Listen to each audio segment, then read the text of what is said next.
kind of an unorthodox question, but with where you are, obviously, giving up 32 points a game.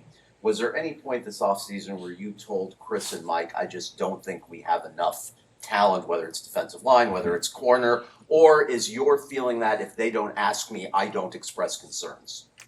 You'll never hear me say that I don't think we have enough talent. Or need more? I mean, was there a time you find me a coach that doesn't think they need more talent, okay? And that is not a diss on the guys that we have. We have everything we need to go out there and play better defense.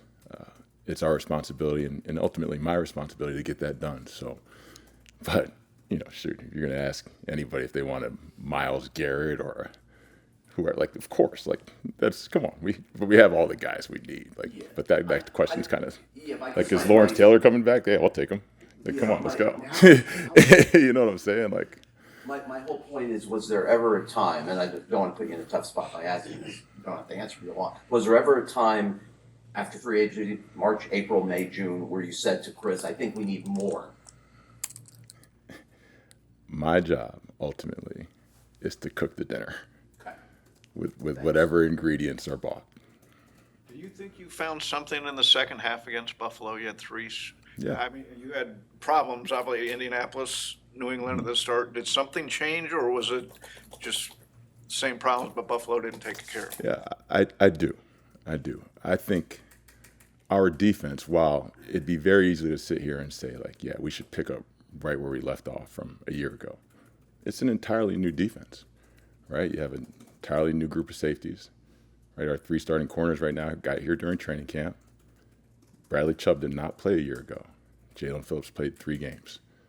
We have 2 new starting rookies on defensive line, along with Sealer and Jordan Brooks and T-Dot. So we're definitely going through some growing pains. On the short week, right, here's what I'll say. They came out early, and I didn't think we were playing physical enough. I thought they punched us in the face early. Our response to that wasn't what I would think would put us in position to respond accordingly. We reacted. There was some chaos on the sideline. And when that happens, like, you're just not going to play good connected defense. You start worrying about the previous play instead of the play that's in front of you. We addressed it. We faced it head on. And in the midst of the storm, we righted the ship, right? Whatever happens, happens. We started the ball rolling. We didn't have the best response to adversity right after the punt situation, and we give up a touchdown. But through that, I know that they understood the point. Going into that game, I said it was all about trust. Trusting one another, trusting the coaches that you know your job and you go out and execute at a high level. Got punched in the face early, and that trust flew out the window. We got it back in the second half. Right? Even we gave a touchdown early in the second half, right? Guy scrambled on along with something like that. But the response was much different. They came back, we talked, we worked through our issues, and we were able to go out there and get a stop. That's what needs to continue to happen. But I'm not going to know about those things as a coach with this particular group until they happen, right? And on a short week, we learned a lesson. So hopefully those lessons carry over this week, and they understand like what it takes to play connected team defense. And to build on that, whether it's takeaways, stopping the run, like I'm old school. I may sit up here, I'm a nice guy, I smile, I do all those things, but all of our problems that we need to solve can be solved through violence. Yeah, they want to legislate it out of the game, but we play defensive football. And in defensive football, at some point, you draw a line in the sand and you say, I'm going to set the edge. I'm going to stick my helmet under this guy's chin, and I'm going to set the edge. I'm going to violently take the ball away. And that's what we need to do. With a steely-eyed focus, with resolve, with resiliency, and we're going to stop people. And I'm determined, we're all determined for that to happen. Anthony, what is your approach? You talked about the eye of the storm when things are going the way they were the other day. What is your approach as a coach to getting everybody together and getting that turned around? Yeah, that's easy. I try very hard to stay calm in the chaos. I'm not a guy that's going to run around screaming, yelling, all those things, because I think that players are a reflection of their coach. So when they weren't a reflection of me, obviously I started to get upset. I talked to them very calmly and just pointed out to them. And usually when you point it out, they see it, right? Because they feel it. And particularly when it's happened with some of our older guys, again, who haven't played a lot of football together, that then influences the younger players. And then they start to panic and not play with technique and fundamentals and all those things. But as soon as it happens, as a coach, if you have a level of awareness, you can point it out to them and you can fix it in real time. And you don't have to waste a game. And I felt like that's what we did.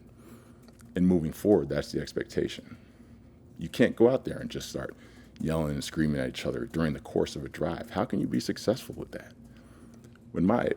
I gave him the example, like when my second child was born, we're in the room with my wife, and I'm with my mother-in-law and my sister-in-law, and then the umbilical cord gets wrapped around my son's throat.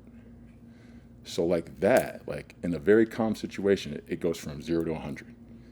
And the doctors come rushing in, and it is panic. They're flipping my wife over, and my mother-in-law, my sister-in-law in that moment, they're just, I see it on their faces, like they're just distraught. Now, how would that situation have went if I started to panic? And it was like, doctors, what are we gonna do? No, I stood there, I grabbed my mother-in-law, and I hugged her, and I said, we're gonna be all right. We got good doctors here, they got this. And we were calm in the middle of a storm, and everything turned out okay. Football's no different. The sideline's no different. But this particular group needs to be taught that. And as a coach, that's my job, both to make sure we're sound from an X and O standpoint, from a technique and fundamental standpoint, and then a response to adversity. We need to learn how to respond to adversity better. And I'm hopeful, and I do believe that happened in that Buffalo game. With understanding that the cornerbacks are all fairly new, the three of them, how have they done through 3 games? I'm pleased with where that group's at. Are there things we need to do better? Absolutely, but all those guys have played football in this league.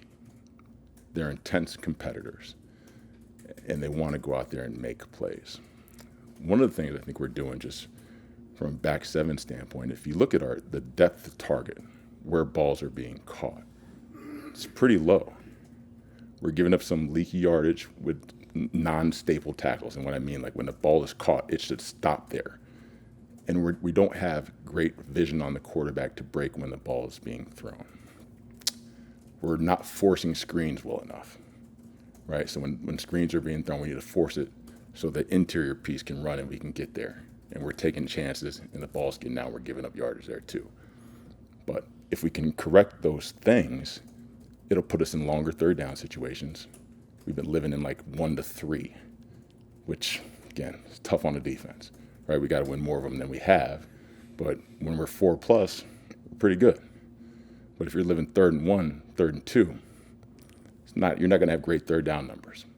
So if we can fix that part of it, we'll be better. But in terms of your question, like, I'm pleased with those guys and the trajectory and where we're going. I hear you calling for more physical play. I Yeah. hear you even using the word violence. Yeah. Why do you think that's not happening to your satisfaction? Just watch the first few drives of the game, right? Buffalo decided they're going to run outside zone. They're going to toss the ball. And they did. And they were gaining 5-6 yards, and we were misfitting and all these things. So that's not a them thing. That's an us thing. That's something we can control. But at some point, we got to do it. We got to do it. What about run fits? Are they where you need them to be in order to be? Yeah, I get run fits. Like we all know run fits. We know where guys are supposed to be and all those things. I get it. But at some point, again, it comes down to changing the math through violence. Our whole point of defense is we want the offense to feel like we're playing with 12 and 13. But you can't do that if you're just like, yeah, I did my job. No, I need you to do more than your job. I need you to whip that guy's ass in front of you and then fall off and make a play. Ultimately, the ball's the issue. And like fit to me is almost like a 4-letter word. It's like, yeah, we know where everybody's supposed to be, and we all know that. But at some point, it's football, right? Yeah. It's football, man. So defensively, they know what my expectation is. And they all have that mindset. They all want that. But now we got to put it on tape. But earlier in the process, I guess, coming out of the Colts game, the storyline or the theme was, okay, everybody do their assignment. Yeah. But now you're saying, No, okay, you still got to do your assignment violently. Yeah, you still got to do your assignment. I'm not asking anybody to come out of structure, right? Excuses change nothing. Execution solves everything. But you can do those same things with violence. What are you seeing from Zach so far this season? He hasn't had the kind of impact he's Yeah, had last couple of years. we're 3 games in. I love Zach Sealer and everything he's going to do for us. The numbers will come inevitably. His numbers will come as it's like all of them, all of theirs will, like through team defense, right? And he's the ultimate team guy. I said early on I thought he was trying to do too much, right? Just in terms of helping everybody around him. Last game I felt like we did a better job of taking some of that off his plate. It's the quarterback that really probably took away some of the stats that he could have had, right? These guys that are runners, that are mobile, they're running away from us a little bit. But I know he works too hard, right? Like we all do. We're gonna solve all our problems by just continuing to be disciplined in our approach to work, not pouting, not blaming, not complaining, not doing any of those things. And playing the game of football in the manner that it needs to be played, connected, together, physically, and aggressive. That's how it's going to get done. Coach McDaniel was asked about Kenneth Grant recently, and he said that young players can be robotic at times. How does that relate to what Kenneth needs to do moving forward? Yeah, I think I agree with that.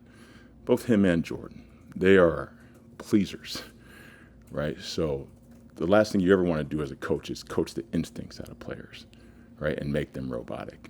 And there's a little bit of that going on. The thing I always tell those guys, like, we've done the training, and it's no different than being a golfer. Like, if you go out there and golfing and you have all these million different swing thoughts that you had on the range, then you're not going to play very well. You've done the training, right? You're going to go out there and have those repeated actions because they're habitual now.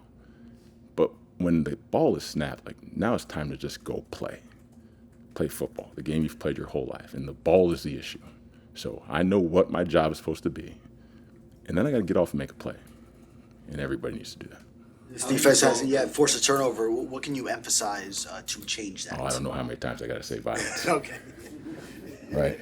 If you want to take anything away from somebody, particularly in the game of football, you have to do it with aggression, and that's what we need to do.